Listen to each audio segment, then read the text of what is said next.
Et salut les passionnés, j'espère que vous allez bien. Aujourd'hui, on se retrouve pour une vidéo lecture manga, les lectures manga du mois d'avril. Si je dis pas de bêtises, oui, on est bon, c'est du mois d'avril.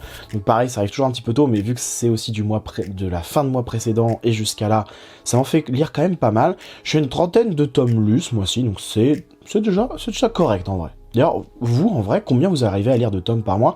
Alors, c'est vrai que ça dépend aussi de votre quantité d'achat, naturellement. Hein. Si vous prenez que 10 tomes par mois, vous avez largement le temps de les lire, je pense. Mais en vrai, ça peut être intéressant pour ceux qui consomment beaucoup, un peu comme moi. Combien vous arrivez à lire de manga? Moi, ça va dépendre vraiment de ma vie un peu sociale et professionnelle, comment ça jauge, plus les vidéos, etc. Comment j'arrive à tout jauger. Des fois, je peux en lire... Ça m'est déjà arrivé une fois d'en lire à peu près 80 dans un mois, mais c'était avant YouTube. Donc maintenant, j'y arrive plus, hein. Mais en vrai, ouais, des bons chiffres déjà de 50, 60, je trouve que c'est déjà énorme en vrai. Autre chose, je sais, j'ai la voix qui est complètement cassée. J'étais à une avant-première cette semaine et à un moment, fallait gueuler pour essayer de gagner un lot. Tout le monde autour de moi est unanime. C'est moi qui gueule le plus fort, mais ça m'a niqué la gorge. Par contre, j'ai rien gagné. Tant pis. Donc vu qu'il y a beaucoup plus de choses qui ont été lues cette fois, je vais vraiment le faire. Je vais vous sortir juste des tomes comme ça pour vous montrer quand même ce que j'ai lu, mais je vais pas en parler. Sauf si vraiment j'ai une petite anecdote dessus, mais voilà, globalement je vais pas en parler. Donc je commence d'abord par ça, et ensuite on va s'arrêter. J'ai 4 nouveautés à vous présenter que j'ai commencé en tome 1, et quelques petites choses sur lesquelles j'ai envie de m'arrêter parce que c'était des très bonnes lectures et que j'ai quand même envie d'en parler. En commençant plus attendre avec les petites lectures que je vais en va-vite, donc Kaiju Number 8, le tome 4, Aoashi, le tome 8, je vous embête pas plus avec, vous savez que j'adore. Le tome 32, My Hero Academia, c'est toujours aussi bon, ça, petite anecdote, mais vraiment, en plus ça devient de plus en plus sombre en fait. Je trouve ça super intéressant comment c'est en train de se développer. Voilà, à suivre, en plus ça a été top 1 il y a pas longtemps dans le Shonen Jump. J'ai hâte de voir ce qu'il nous prépare. Shangri-La Frontière, le tome 3, Blue Period, le tome 8, on a le Boruto, le tome 13, le Dragon Ball Super, le tome 16, avec Granola, Cigarette and Cherry, le tome 8, excellent ça. J'ai pu me lire les 3 tombées du ciel que j'ai récupérées, donc les 12, 13 et 14, le Sido, tome 13, excellent manga samouraï. Je me suis enfin lu le Space Six Family, le tome 6. Ça, j'ai une anecdote là-dessus parce qu'en fait, c'était dans ma pile de collector que je dois déblisteriser pour des vidéos. Et en fait, je me suis dit, pourquoi je les garde blisterisés? Les vidéos, je peux varier plus tard, c'est pas grave. Et j'ai vu qu'il y avait lui dedans le lot et que ça fait un bon moment qu'il est là quand même. Donc, je l'ai lu, je me suis enfin rattrapé. Et nos différences enlacées grand format de chez Meian. Et je commence avec les nouveautés que j'ai pu découvrir ce mois-ci.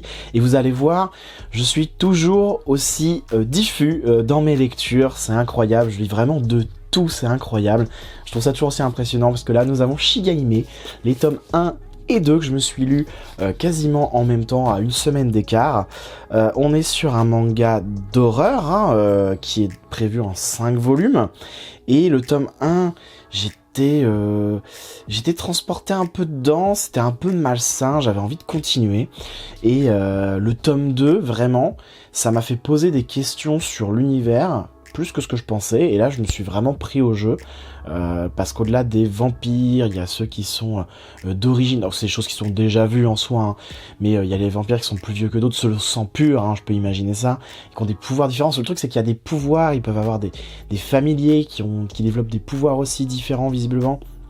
Il y a tout un petit univers là-dessus, je sais pas trop où il va, je sais pas trop où ça va, c'est de l'horreur, c'est ce qui est dit, mais c'est plus du blood porn quand même, je trouve. Y a rien qui fait excessivement peur au sens propre, plus la peur de soi-même finalement par rapport à la personne qu'on suit, qui était un humain, qui est devenu un familier, donc qui est devenu sous les ordres de cette vampire. Moi j'appelle une vampire, mais il s'appelle, je sais plus comment il s'appelle. En tout cas j'ai pas entendu le mot vampire, et finalement quand on voit un peu la tête, machin, bon ça fait pas très très vampire non plus. Mais ouais, je me suis bien pris dedans. J'aime beaucoup la jaquette du tome 2. Très très jolie, très beau travail. Gros problème avec ce genre de jaquette, et en général je trouve d'ailleurs chez Mangetsu, c'est que les jaquettes s'abîment très vite. Dès la librairie, ils sont abîmés. Et c'est clairement pas de la faute de la librairie parce que je suis allé voir à plusieurs endroits et c'est très souvent abîmé, rayé, etc. Ça, c'est de la jaquette qui se raye à une vitesse incroyable. Faut éviter de les frotter, etc. entre eux. Faut laisser limite un petit jour à chaque fois qu'on les glisse. Et c'est du tome fragile. C'est du tome fragile, vraiment. Moi, ça me saoule un peu parce que on achète un manga neuf, etc. Il est limite déjà abîmé. C'est quelque chose qui me saoule. Mais ça, là, je vous parle plus de la qualité globale du manga. Quoique c'est important hein, quand même. Hein. Je crois qu'ils sont un peu plus chers. Ceux-là, ils sont à 7,90€ pour la brillance. Donc, brillance jolie, mais fragile. On passe encore sous un genre totalement différent, à savoir Whispering You, Love Song, le tome 1 et le tome 2. Là, nous sommes sur du Yuri. Du Yuri gentil, limite platonique. Il y a rien pour l'instant entre elles. C'est une découverte. C'est sur quelqu'un qui se rend compte que finalement, elle est amoureuse d'une fille. Et alors que la fille lui dit tout le temps, je t'aime, je t'aime, je t'aime. Et finalement, bah, quand on lui dit ça, ah oui, ah mince, ah mais je t'aime pas comme ça en fait. Et du coup, faut qu'elle se pose la question. Elle va se laisser le temps. Elle va vous continuer d'apprendre à se connaître plus. Et vraiment, c'est plus, est-ce que je pourrais l'aimer comme ça un jour? Je vais rester avec elle, continuer à être avec elle. Sauf que elle veut apprendre des choses pour lui faire plaisir, machin et tout. On sent qu'elle essaye, en tout cas, qu'elle essaye vraiment de s'investir dedans pour vraiment essayer de comprendre quels peuvent être ses sentiments envers elle. L'autre, elle est sûre d'elle à 100%. Et après, comme les Yuri un peu plus classiques, effectivement, il y a ce système avec une autre fille qu'il aime déjà une autre depuis longtemps, etc. Voilà, donc ça va aller sur du triangle, voire plus amoureux, mais ça sera quand même ces deux-là, globalement, qui vont certainement finir ensemble. Je sais pas du tout si c'est déjà fini ou machin. En tout cas, j'aime bien l'histoire, je me retrouve dans... Ouh, alors je sais pas si vous l'avez vu, il y a une mouche qui est passée, là. Genre, sans pression, elle passe devant la caméra. Puis elle revient. Ouais, elle est partie en couloir, donc je la laisse tranquille. Ça me rappelle un petit peu Blooming to You. Voilà, dans la construction, dans l'évolution des personnages un petit peu. Et Blooming to You, j'ai vraiment beaucoup apprécié, donc je vais le continuer, lui, et voir un petit peu où ça me mène. Alors là, on est sur un genre encore plus différent, parce que je pensais même pas un jour aborder ça sur la chaîne. Sasaki et Miyano, un yaoi, un boys love très soft, hein, pour le coup, il y a vraiment rien, et quand je dis rien, il y a même pas de bisous, ouais, peut-être des effleurements, trucs dans le genre. J'ai bien rigolé parce que c'est un boys love qui se moque des boys love par rapport à leur code très, très stéréotypé que j'avais. J'avais beaucoup de stéréotypes sur les boys love, et en fait, j'en ai parlé avec madame, et effectivement, c'est même pas des stéréotypes, hein, c'est quasiment la base de énormément d'yaoi, et lui, il se moque. Ou quand il y a un truc qui arrive qui pourrait faire ressembler à un boys love, il le dit, genre, oh non, putain, on dirait une situation de boys love, c'est pas possible. Et du coup, il casse l'ambiance ou machin.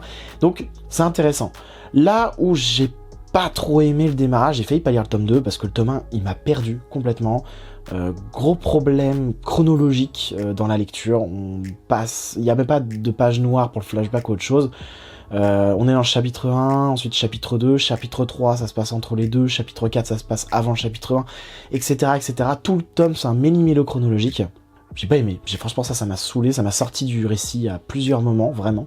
Je me suis accroché dessus parce que vraiment, madame me l'a vendu. Et je l'ai trouvé mignon. Ils étaient, voilà, c'est un peu le même genre que je retrouve dans mes Yuri. C'est mignon, voilà, c'est mignon, c'est chill, c'est gentillet. C'est limite du platonique, comme je disais. Non, franchement, ça se lit bien, c'est propre. Il y a un beau dessin qui est différent, encore une fois, de la majorité des yaoi qui se veulent un peu très shoujo, ou qui ont ce trait yaoi, je sais pas si vous savez de quoi je parle. Là, il y a des beaux dessins, et quand on regarde la jaquette déjà du tome 2, il y a une grosse différence, et je vous avoue que c'est cette jaquette qui m'a fait vraiment dire, allez, vas-y, je vais lire le tome 2 quand même. Et le tome 2, il n'y a pas ça. Il n'y a pas la problématique de la chronologie. Je suis vraiment rentré dans le récit à fond. J'ai lu d'emblée, d'une traite. Franchement, j'ai pris du plaisir à la lecture de Sasaki Miyano. Je suis content de m'être testé à ça. Je dirais pas que je vais lire des boys love en permanence. En tout cas, lui, je vais le suivre. C'est sûr. Parce qu'en tout cas, je suis content d'avoir essayé un genre encore nouveau. Hein, ça fera juste un genre de plus sur la chaîne. Mais je suis content d'avoir testé autre chose et de me dire que, encore aujourd'hui, même un genre lequel on est bloqué par rapport à des stéréotypes qui sont présents en plus, hein, et qui me bloqueraient totalement encore. Hein. Là, j'en ai quelques-uns des yaoi sur le côté à madame. Juste même la tranche, je sais que c'est pas pour moi à cause de la tête des protagonistes, de comment ils sont rapprochés ou autre chose, avec ce fameux dessin en mode un qui rougit à mort et l'autre qui est en mode ah je vais te manger, le fameux alpha sur l'oméga, l'alpha bêta, alpha oméga, non alpha oméga, je sais plus, enfin l'alpha, le dominant dominé quoi. Qui est pas trop présent là finalement. On pourrait déterminer des personnages qui le sont, mais non, je sais pas, c'est mignon, c'est bien fait, c'est bien dessiné. On se transporte un peu dedans. Le tome 1 un peu difficile, donc je suis content d'avoir lu les deux tomes assez vite, parce que je pense que si j'avais pas lu le tome 2 vite, je me serais pas accroché au récit. Donc voilà, si vous avez envie d'essayer en tout cas un boys love, lui c'est une très bonne entrée en matière, je sais de quoi je parle. j'ai craqué sur une des grosses nouveautés qui était annoncée, Sakamoto Days. J'en ai parlé rapidement sur Twitter, celui-ci, j'en ai parlé pendant la période où tout le monde montrait ses coffrets presse et en parlait pas, en fait, parlait pas du manga. Et c'est vrai que ça m'avait un peu surpris moi aussi, parce que tout le monde l'a reçu littéralement, et personne n'en parlait, genre merci Glénat de m'avoir envoyé le coffret presse, machin. Et j'étais en mode, c'est vrai ça, ils en parlent pas. Il y avait une polémique autour, j'étais mais oui, c'est vrai. Du coup j'ai trollé, j'avais envoyé un tweet du genre, j'ai pas reçu de kit presse, mais pour autant je vais vous en parler un peu. Et du coup j'avais dit que c'était drôle, parce que ça l'est. Et qu'en plus, pour se faire son propre avis, et ça je vous le dis aussi à vous, comme ça vous pouvez vous faire votre propre avis, sur Manga Plus, l'application légale de la Shueisha et compagnie, vous avez les 3 premiers chapitres disponibles gratuitement, donc vous pouvez vous faire votre propre avis en plus du mien que je vais vous donner. Mais moi je les avais lus ces chapitres, et justement je suis rentré dedans, je trouvais ça drôle, je trouvais ça voilà, rafraîchissant comme on dit, hein. Mais ouais, du manga comique, vraiment avec des scènes vraiment badass qui vous font sourire et tout, par rapport aux situations un peu improbables des fois, et aux personnages totalement what the fuck, qui est beaucoup trop fort en fait, et qui a des trucs totalement problèmes. Le mec il est devenu gros, hein, comme on montre là, parce qu'avant il était très mince, et s'il se bat un peu trop, d'un seul coup il maigrit, mais genre il maigrit, mais comme avant quoi, comme il y a 15 ans. Moi je fais ça juste, je fais ça pendant une semaine, un bon régime, avec du sport et tout. Moi ça bouge pas d'un iota, hein. Bon allez, j'ai perdu 2 grammes quoi. Mais lui il perd tout, par contre il va bouffer 50 hot dogs, le lendemain il a repris son poids. C'est des situations voilà, totalement improbables qui sont dans ce genre là. Il y a un télépathe, il y a une fille qui quand elle boit devient super forte. Alors, il y a plein de situations dans ce genre là, plus les règles de la famille Sakamoto. Enfin bref, dans l'épicerie c'est le bordel. Moi j'ai bien pris mon pied dessus, en tout cas, j'ai bien rigolé. Ouais, franchement je le conseille. En plus, Glénat, l'avantage je crois que c'est du 6,90 hein, les tomes là, donc c'est cool, des tomes à un bon prix, au prix d'avant, parce que ça commence à être compliqué. Quoique il y a les tomes XS là qui arrivent, qui sont arrivés d'ailleurs au moment où je fais la vidéo, je crois, de Noé Graphics, 4€. Faut vraiment que je mette la main dessus pour voir un peu la qualité, que je me fasse mon propre avis, mais 4€ c'est bien joué. Enfin voilà, je sais pas trop quoi vous dire de plus dessus, parce que si j'ai pas envie de tout spoiler déjà, parce qu'en vrai il y a un petit scénario qui se dégage, pas exceptionnel, parce qu'on est sur du manga comique quand même, donc faut juste se faire transporter dedans et kiffer. Mais franchement ouais, il y a matière, et bon écoutez, si vous avez envie de l'essayer, encore une fois, Manga Plus, c'est gratuit, ça coûte rien. Voilà, donc ça c'était pour les nouveautés vraiment que je voulais vous présenter, parce que les tomes 1 je vous en parlerai toujours, et je me suis dit aussi que je vais toujours vous parler des fins de série. Ouais, donc quand c'est censé être duplex, promis je spoil pas, promis je ne spoil pas, parce que j'ai pas envie, déjà d'une, parce que j'ai de moins en moins envie de spoiler, ce qui est une vérité aussi. Je fais beaucoup parce que vu que j'ai la voix cassée, en vrai, j'ai besoin de reprendre ma respiration plus souvent. Non, tout ce que je pourrais vous dire dessus, c'est que c'est une vraie fin. Enfin, je trouve que alors, non, j'avais discuté avec quelqu'un qui trouvait qu'il n'y avait pas de fin. J'étais pas d'accord. Je trouvais qu'il y avait une bonne conclusion sur pourquoi il choisissait cette quintuplée là. Il y avait une logique. C'était bien expliqué, ça m'a, on va dire, convaincu, même si j'accepte toujours pas ce choix. Et après, comme dans le chapitre 1, en fait, où on voit le mariage, et après le 3/4 du tome à peu près, on se tape que du futur. Ce qui est logique, avec les petits jeux des quintuplés qui reviennent sur des petits trucs. Bref, c'était drôle. Moi, je trouve, même la fin, elle était drôle, c'était mignon, Voilà, de toute façon, on n'aime jamais les fins de série en soi. J'aurais pu lire encore quelques tomes de plus, ça m'aurait pas dérangé. Mais je trouve que voilà, cette fin, elle est bien amenée. Pour moi, ça se conclut. Et puis, voilà quoi. Enfin, n'hésitez pas à donner votre avis, vous, si vous l'avez lu, ça m'intéresse, parce qu'en vrai, je vois pas trop où il n'y a pas de fin. Pour moi, vraiment, c'est... Enfin, je veux dire, à un moment, faut arrêter, quoi. La vie a continué, forcément, donc on aurait pu écrire jusqu'au turfu, mais il n'y avait pas d'intérêt. Là, on pouvait passer à autre chose, c'est bon, il a choisi, ils sont choisis, c'est terminé, on passe à autre chose. Ranking of King. Non, je l'ai pas acheté, c'est juste le petit chapitre. Je voulais absolument faire un petit aparté dessus parce que on me l'a revendu dans les commentaires à nouveau, donc je me suis fait l'animé. Oh, il me reste 4 épisodes à faire, en vrai, donc après la vidéo, je pense que je vais aller terminer d'ailleurs, en mangeant d'ailleurs. Et je me le suis fait en VF, je vous jure, parce que j'ai vu Brigitte Lecordier, je sais que c'était juste des bruitages parce qu'il est sourd et muet, mais je me suis dit, oh allez, c'est parti, on se le fait une petite VF, et vraiment, il n'y a rien qui m'a dérangé. Il n'y a aucune voix où je me suis dit là, c'est mal joué. Non, franchement, non. Je suis bien content de l'adaptation de Ranking of King en VF. J'ai rien à dire, je suis sûr que la VO est excellente de toute façon, ça c'est sûr à 100%. Mais VF, franchement, c'était... moi j'ai bien aimé. J'adore l'opening du 1. Je me sens transporté dans l'aventure. À un moment, je suis parti me chercher un truc à grignoter pendant l'opening du 1 que j'ai laissé. Et j'étais en train de faire la marche comme lui. Je me suis surpris à faire ça. Franchement, on se sent un peu impacté dans le truc.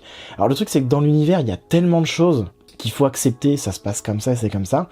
Vous êtes obligé de vous poser, de poser votre crâne et de dire, ok, pas de problème. En vrai, pas de problème. Mais ouais, je sais pas, mais c'est vrai que les combats, du coup, sur quelqu'un qui est forcément faible, etc., c'est une saveur un peu différente. On est plus sur l'émotion, sur le personnage, sur la relation. On développe plus ce genre de sentiments et ce genre de choses. Mais pour l'instant, le fameux rang des rois, là... on entend parler, mais il n'y a rien pour l'instant. Alors, je pense que ça va être à la fin de la saison 1. On est en train d'introduire vraiment le personnage principal, hein, Boichi, et son pouvoir, sa puissance, pour, voilà, je pense, amener la suite, justement. Donc, je vais finir mes 4 épisodes après, de toute façon, ça c'est sûr. Mais oui, Ranking of King, en animé, en tout cas, c'est validé. Est-ce que ça vous intéresserait, si je me fais des animés de temps en temps, plutôt qu'il y ait des vidéos sur mes retours animés? Ça peut m'intéresser d'avoir votre avis là-dessus. Pourquoi pas séparer les deux, si j'en fais, hein, naturellement. De toute façon, j'aimerais bien amener un peu d'animé sur la chaîne, je l'ai dit plusieurs fois, donc je pense que, voilà, déjà là, juste là, ou même le quiz animé, machin. Bref, ça commence à arriver, hein. Doucement, mais sûrement. Voilà, donc si vous avez un avis aussi sur le manga, j'ai un pote qui l'a lu, mon meilleur pote, il m'a dit que c'était incroyable. Il déteste les dessins moches. Il dit franchement, j'en ai rien à carrer du dessin cette fois, juste c'est kiffant. Et du coup, il m'a dit, allez, vas-y, je vais me faire l'anime. Et j'ai kiffé l'anime. Vraiment, j'ai bien aimé. Mais ouais, faut poser son cerveau quand même à quelques moments où... attends, ça se passe... Ok, ok, c'est anime. Ok, pas de soucis. Mais ouais, franchement, Ranking of King, bien sympa.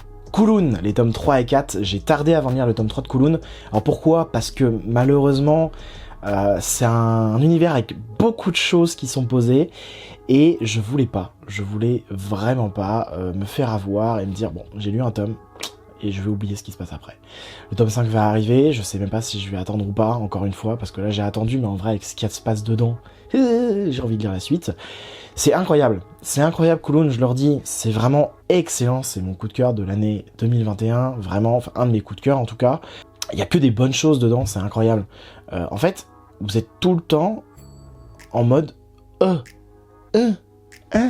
Vraiment, il y a toujours une étape de plus qui est posée sur l'univers, sur la compréhension de certaines choses, et à chaque fois, ils vous balancent un nouveau truc à la gueule. Il y a des choses, je m'attendais pas à ce qu'ils en parlent. Bon, vu que ça en parle dans le tome 3, je vais considérer que je peux en parler un petit peu. Je vais pas aller plus loin que l'explication, j'ai pas envie de détailler plus, parce que sinon après, ça pourrait partir sur du spoil, et encore une fois, j'ai pas envie. Mais... au tout début du manga, ça parle de la mémoire, perte, ou différenciation, machin. Ensuite, ça parle de meurtre. Ensuite, ça parle de clones. Et en fait, tout est mélangé, en fait, après. Il y a tout qui est mélangé. Il y a l'amour, il y a trop de trucs. Il y a vraiment trop de trucs. En plus, on est dans un univers futuriste, finalement. Enfin... Il y a énormément de trucs dans ce manga, je trouve ça fou que ça rentre dans si peu de volume déjà, toutes ces intrigues, toutes ces questions que j'ai et ce peu de réponses, ou alors ces réponses qui arrivent, mais pour vous en faire soulever une autre. J'adore ce type de lecture, vraiment je sais pas où ça va, m'emmener, je sais juste que je kiffe la route que j'ai empruntée là, je veux pas en dévier du chemin, même si dans Kunlun le principe justement c'est plus de se balader et de se perdre justement, à un moment c'est un peu expliqué comme ça, c'est un labyrinthe mais c'est pas grave, vous allez trouver des chemins qui vous emmèneront quelque part de bien sympathique. Je leur dis, et je le recommande à nouveau, lisez Kunlun, c'est excellent, c'est chez Kana, Big Kana, faites-vous plaisir, franchement faites-vous plaisir, ça c'est vraiment les bons mangas quoi, les bons mangas qui vont pas être assez connus, qui vont pas être assez mis en avant par l'éditeur ou par les gens. J'en profite, je suis là sur YouTube, petite communauté, Kunlun s'il vous plaît, c'est excellent. Les carnets de l'apothicaire, les tomes 7 et 8, j'avais même pas lu le 7, je m'en suis rendu compte quand j'ai lu le 8, j'ai fait oh, je me souviens pas du 7, et du coup je l'ai sorti, je fais mais oui mais je l'ai pas lu en fait. Donc je les ai lus en même temps, je les ai mangés en même temps, d'ailleurs cette jaquette elle est incroyable, incroyable cette jaquette. Comment vous dire à quel point c'est bon, c'est fou. C'est pour ça que je l'ai pris hein, dans les trucs à vous parler en fait, parce que les carnets de l'apothicaire c'est pareil, vraiment. C'est génial. Les carnets de l'apothicaire c'est vraiment très bon. Je pense que vraiment envie d'un animé là-dessus, c'est marrant parce que c'est pas ce à quoi forcément on s'attend quand on voit la jaquette, etc. Même là en plus, ça, la jaquette elle est ouf. Et c'est un vrai truc limite triste en fait, mélancolique, ce que vous voulez, par rapport à pourquoi est-ce qu'a fait ça dans le manga à ce moment-là. C'est de l'enquête, c'est des connaissances, c'est une gamine qui est beaucoup trop intelligente pour son époque et pour l'endroit où elle est, mais heureusement elle est tombée sur les bonnes personnes qui lui font confiance et qui lui permettent d'avancer. Plus on a des sous-intrigues, des réponses par rapport à parfois par rapport à sa famille, ce genre de choses, des choses auxquelles on n'attend pas de réponse, et pourtant on les a, et quand on les a, on est sur le cul, on est en mode waouh mais mince, c'est triste ou c'est machin. Bref, il y a plein de choses dans cet univers. J'ai pas envie que ça s'arrête. Franchement, moi j'aime bien suivre son histoire, ce qu'elle peut amener, ce qu'elle va amener par la suite. Elle a tellement de possibilités en fait d'évolution de carrière. Alors, en tant que femme dans un harem, c'est vrai que c'est délicat techniquement, mais avec l'appui des bonnes personnes, je pense qu'il y a moyen de faire des choses. Et là vraiment, va y avoir moyen de faire quelque chose. J'ai vraiment envie d'un anime là-dessus. C'est très beau graphiquement. Là, si je vous remets cette jaquette là. Je regardais là, en descendant la tête, le vase, il est tellement magnifique, le vase, comment il est dessiné avec la couleur là. J'adore. Moi j'aime beaucoup Carnet de l'apothicaire, c'était une très bonne découverte. Toujours un kiff quand je lis ça, et c'est pour ça que je voulais encore vous en parler. Et voilà, la vidéo est terminée, j'espère qu'elle vous aura plu. En tout cas, c'est le cas, n'hésitez pas à laisser un petit commentaire, voilà, que ce soit pour le référencement, pour vous faire plaisir, pour me faire plaisir, ou même pour partager vos lectures à vous, vos ressentis par rapport à peut-être des lectures communes, on sait jamais, ou partager ensemble aussi vos avis, hein, ça sert à ça l'espace commentaire en fait. Likez, partagez, vous abonnez si c'est pas encore fait. Puis je vous dis bonne lecture à vous, on se revoit très vite. Salut!